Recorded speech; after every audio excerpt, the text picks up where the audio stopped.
Welcome to the Deep Dive, where we sift through your information pile to find the real gems.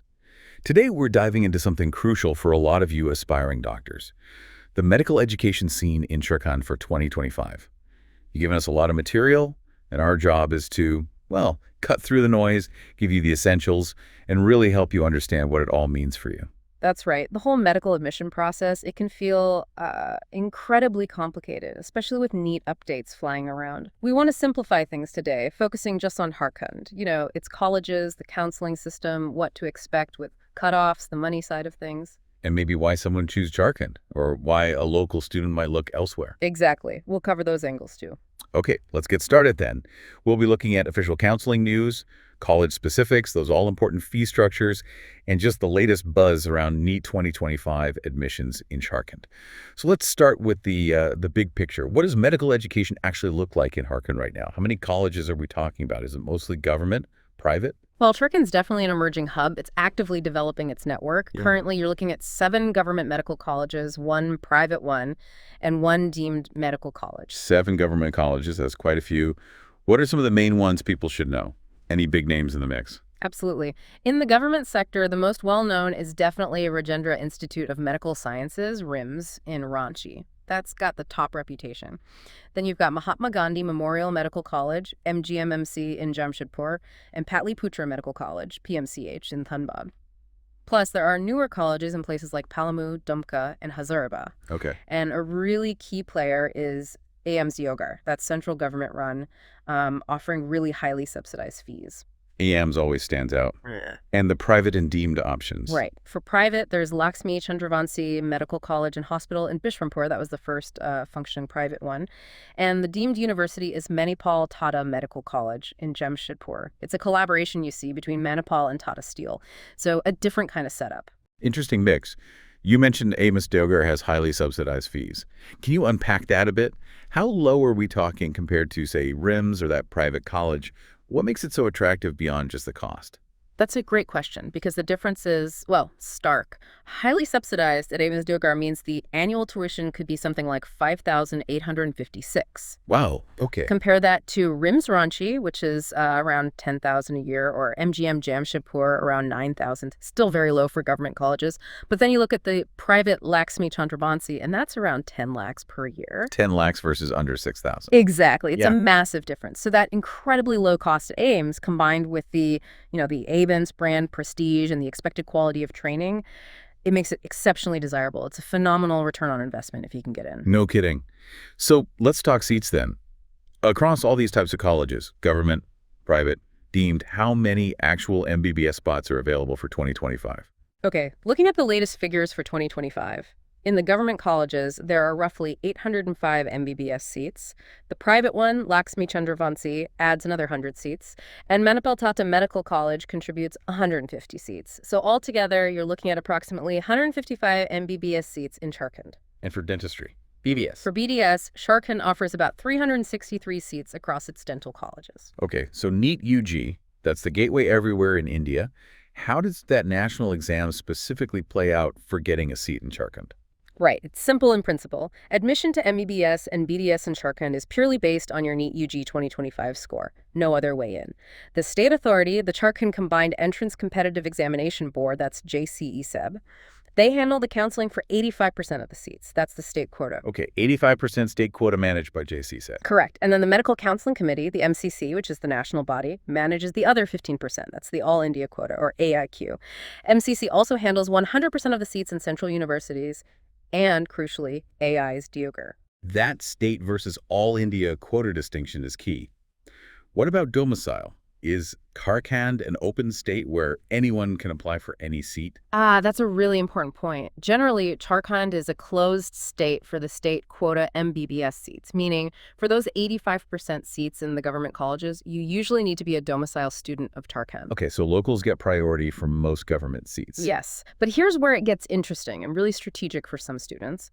That private college, Lakshmi Chandravanshi Medical College in Palamu, It has open seats, Open seats, meaning, meaning students from any state in India can apply for its seats through the Jharkhand state counseling process run by JC ISEB. oh, okay. So a non-Jharkhand student can use the state counseling for that specific private college. Exactly. The fees are higher, of course, as it's private, but it provides a pathway for non-domicile students outside the AIQ.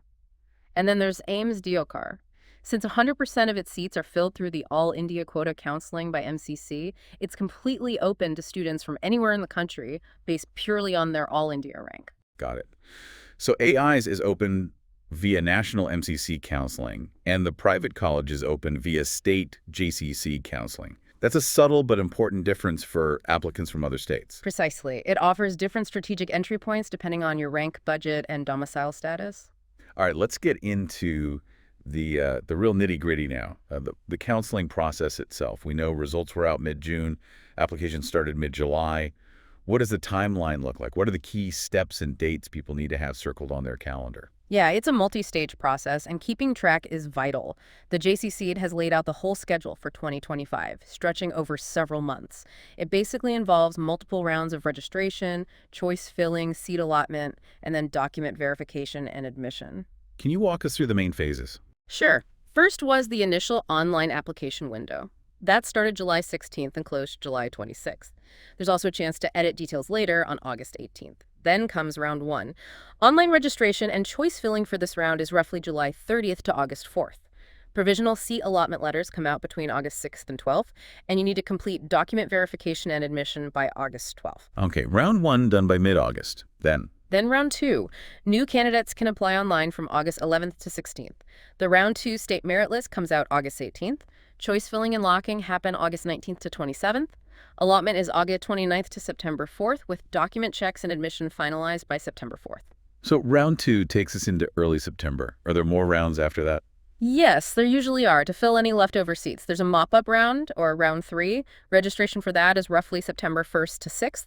Merit list September 8th. Choice filling September 9th to 16th. Allotment September 18th to 23rd. And verification done by the 23rd. Okay, mop-up in September. Anything else? And finally, a stray vacancy round. Registration for that is September 17th to 22nd, merit list September 24th, choice filling September 25th to 27th, allotment is September 29th to October 3rd, with verification by October 3rd. The absolute final admission date is usually set around October 30th. Wow, that's a lot of dates. A marathon, not a sprint. Yeah. What about the costs involved just in the counseling itself? Application fees, counseling fees, any security deposits we need to know about? Yes, definitely costs involved. There are 2 main fees for the Jharkhand state counseling. First, the application fee, that's $500 for general EWS, BCI candidates, and it's lower, $250 for SC, ST, and all female So candidates. the application fee first. Then there's a separate counseling fee that's €1,000 for general EWS, BCI, BCII, and again, lower, $500 for SC, ST, female, and Divyang candidates. That's persons with disabilities. Got it. Application fee, counseling fee. What about security deposits? I hear those can be substantial. They can be, yes. This is a separate payment. For government colleges, the security deposit is $20,000 for the Euro WS categories and $10,000 for SCST, OBC, PWD.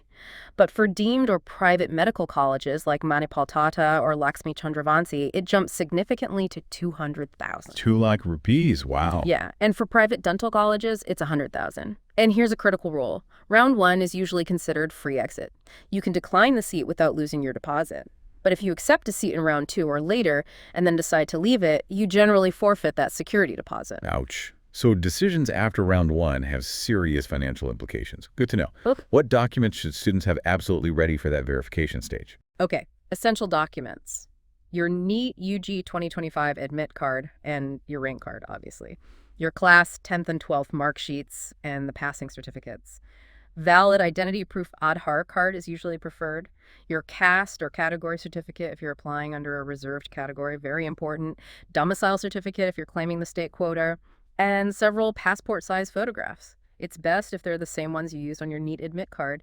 Having all this organized saves a lot of stress. Definitely sounds like preparation is key there. Now let's talk cutoffs. You mentioned NEET 2025 was considered tougher. How is that expected to impact the scores needed for Jharkhand this year? Right. The general consensus is that because the exam was tougher, the qualifying scores, the cutoffs, are likely to be lower than in previous years. which could be, well, good news for some applicants. Okay, so what are the projected numbers looking like for MBBS in government colleges under the state quota? For the general category, or UR, we're expecting something around the 500 plus mark.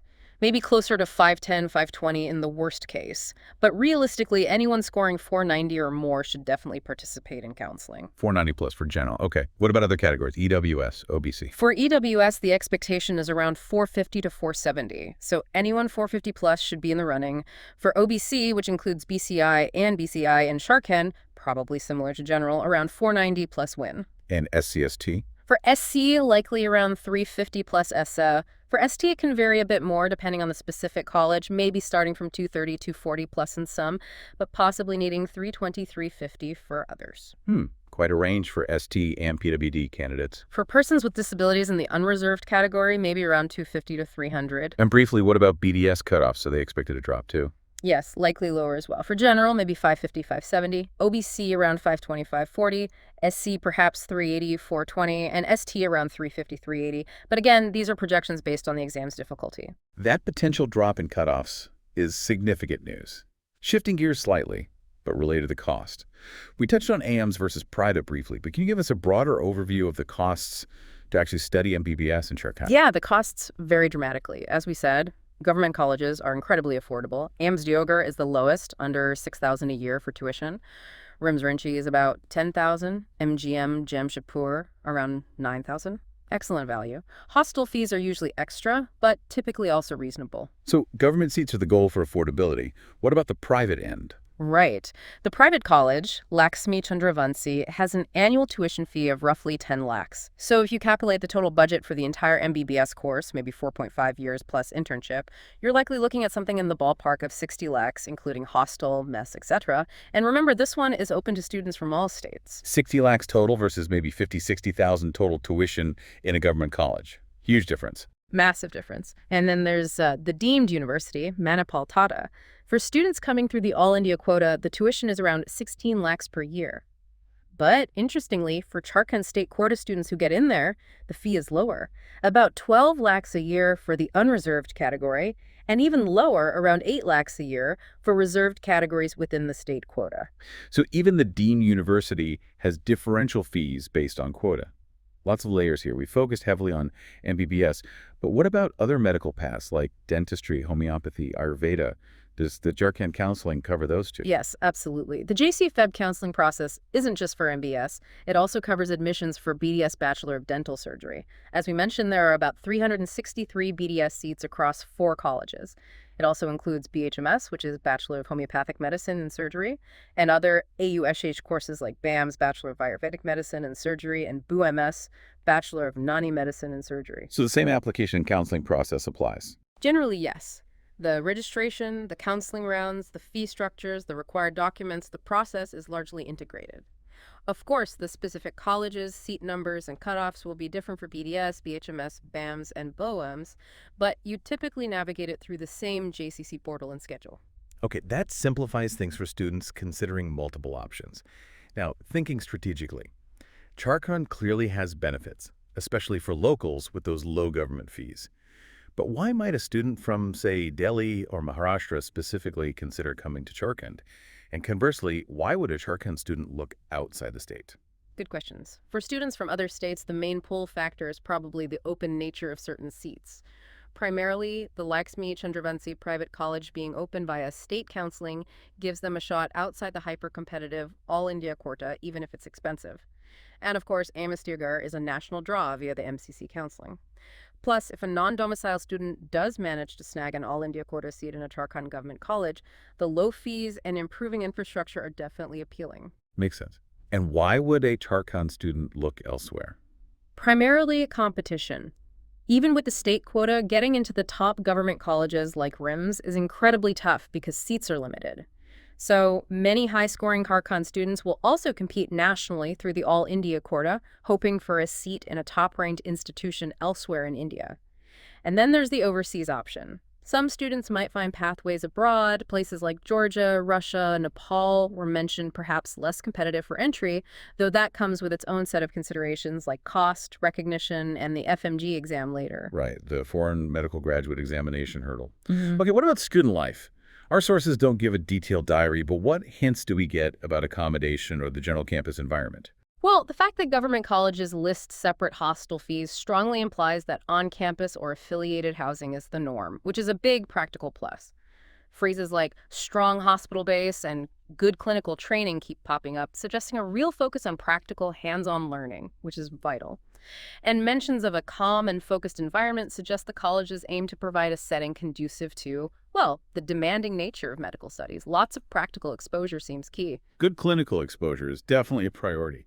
Finally, any very recent news or updates that students targeting Jharkhand for 2025 absolutely need to know right now. The most immediate news is that the Jharkhand NEET UG 2025 counseling registration did indeed open on July 16th, covering MBBS, BDS, and BHMS for the state merit list preparation. That's active now.